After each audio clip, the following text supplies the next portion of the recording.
Hello বন্ধুরা, আজ আমি এই ভিডিওটা তোমাদের কাছে কিছু ইনফরমেশন দেওয়ার জন্য নিয়ে এসেছি। এটা আসলে অ্যাপোলো হসপিটালের ওপর ভিডিওটা। আমরা সাধারণত যারা চেন্নাই অ্যাপোলোতে ট্রিটমেন্ট করাতে যাই, তারা সাধারণত গ্রিমস রোডে যে মেন অ্যাপোলো আছে সেখানে যাই। কিন্তু এই যে অ্যাপোলো ক্যান্সার সেন্টার, যেটা তেয়ানামপেটে আছে, এটা শুধুমাত্র কিন্তু অ্যাপোলোর ক্যান্সারের যে ট্রিটমেন্ট করে তা কিন্তু নয়। এখানে সব ধরনের ট্রিটমেন্টই হয় মোটামুটিভাবে। এবং এখানে কি কি ধরনের ট্রিটমেন্ট হয়, কোন কোন ডক্টর বসেন, কি কি ফ্যাসিলিটি এখানে প্রোভাইড করা হচ্ছে, সে সম্পর্কে সম্পূর্ণ তথ্য এই ভিডিওটাতে আছে।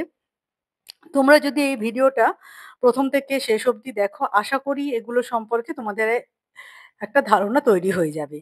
এখানে ৪ টে ব্লক আছে, এ, বি, সি এবং ডি। সি ব্লকে সাধারণত ওপিডি গুলো আছে।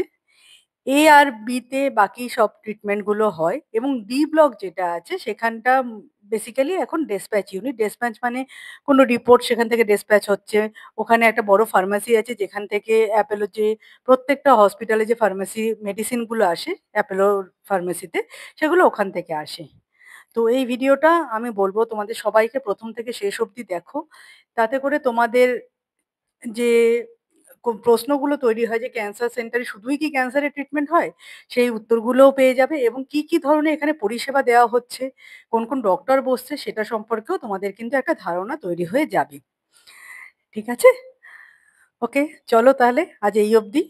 তোমরা ভিডিওটা পুরোটা দেখো এবং আশা করি তোমাদের কাছে এটা হেল্প হবে।